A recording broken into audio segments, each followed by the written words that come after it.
about the situation sure, why here. not?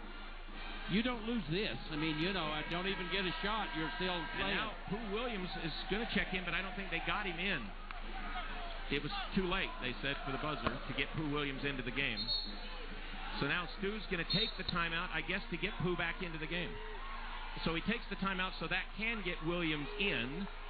So Stu will also use his last timeout in regulation. So if we do go to overtime, they just get whatever they get in the overtime period. No extra timeout. There's no extra time. Neither team carries one in. They just get the one when they start. Yeah, they don't carry anything in. Well, they could if they kept them on the board. I think that's what I'm saying. If you've used them all, you don't get to carry them in. Yep.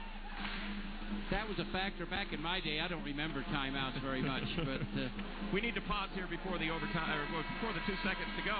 We're station identification on the Aggie Network.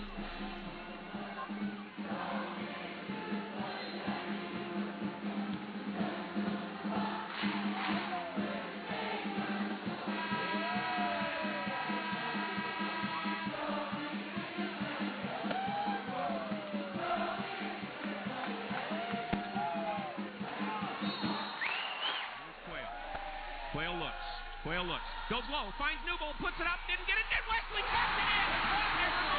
The clock never moved. But Wesley did tap it in, but the clock never moved.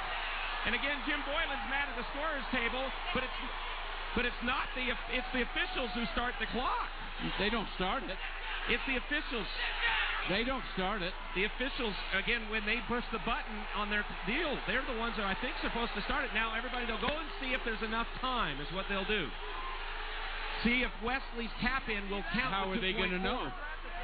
How are they going to know? They're going to have the board never went. They're going to have to count it out. They're going to have to count it out. I don't know why the officials didn't start the clock. Don't the officials start the clock with their the buttons? I think if they do, they're asking them to do too much. And the clock didn't start. And did Randy McCall? He says he pushed the button. He's looking for a stopwatch. He wants a stopwatch. It's the official who starts the clock, and then the official. This is unfortunate. Yep. What happened is they're trying to see. What happened is Randy McCall, again, they're trying to see that. So now they're just trying to see what ended up happening here. They are trying to get some kind of stopwatch to see. There's another stopwatch over here. Then they'll go over and watch the play and time it. Yeah, they'll time it with the stopwatch. And again, now, and Jim Boylan is chasing him to see what's going on, but he's just figuring out what happened here. I don't know if 2.4 seconds to go, if that's a lot of time, but especially when he made a move. Yep. He made a move before because Newbold made the move in traffic, and then all of a sudden I looked up and it's still 2.4. Well, when I was watching him shoot, I looked up as 2.4 and I said, hey, that's a snap, but nothing had moved. So I think about all you got is that shot. They've inbounded, they've counted it. And now the officials are looking at it to see if it should count. They're backing everybody off over there to see. They're going to go back. They'll do it 2 or 3 or 4 times over there as Randy McCall times it out with a stopwatch to see. Again, Newbold with a push and then the shot, and then he'll rebound by Wesley, put it in, but will it be before the end of the game? Now, again, the other day against BYU and Arizona State, looked at it. It's hard to tell. Now, Wesley got rid of it pretty fast. Pretty fast, but that 2.4 seconds. Then we can run. Just run. Again, now, is Jim Boylan happy about asking to put 18 back on instead of 17? Can you imagine if it would have gone down another second? I would have let it go. Yeah. You would have been going to 1-4. Wesley got that up pretty fast, folks.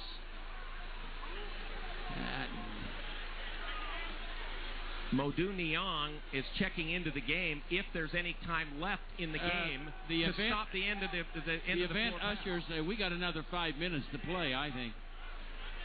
That's the other decision. I mean, and that's probably a good decision. Randy McCall's trying to make the decision with Tom O'Neill, with Eric Curry. They're coming over here to this side. They're going to bring both coaches out to tell them what they've decided.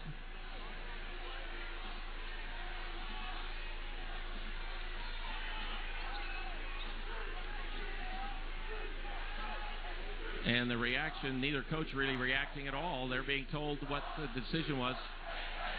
Jim Boylan now smiling a bit, looking at Stu. And I think they're going to say that the basket, the reaction must be that it was not good.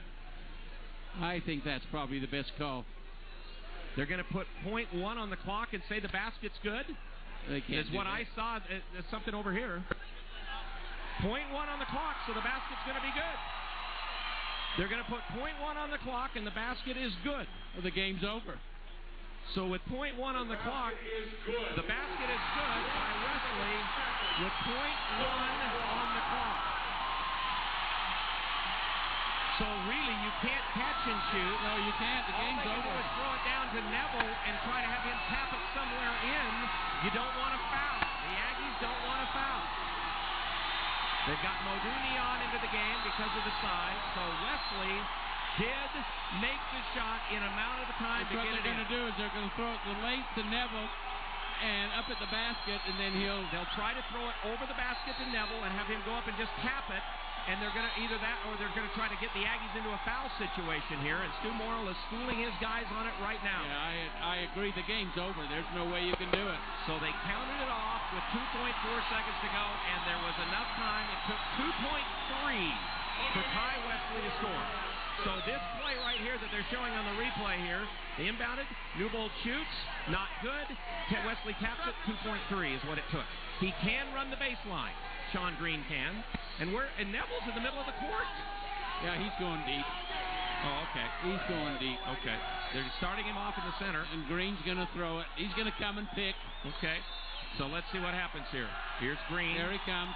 There he goes. There goes Neville down. Green throws the ball down there, and it is intercepted by Quayle, and the Aggies win the ball game 66-64 over Utah. They had to go with the clock not starting to see it on the replay, and they gave the basket to Ty Wesley on the rebound, and the Aggies win it by 2. They never trailed in the game. It was tied 7 times, but the Aggies win this one over Utah, keep the win streaks alive on the home court, but more importantly, 9-1 overall, a key win against a good Utah team. Aggies win it. We've got our post-game show coming up as the teams shake hands. Inside Toyota Honda Scion post-game show coming up next on the Aggie Network. Aggies, when they look at the replay, the Aggies win it 66-64. We'll be back to the Spectrum in a moment. This is the Utah State Aggie Network.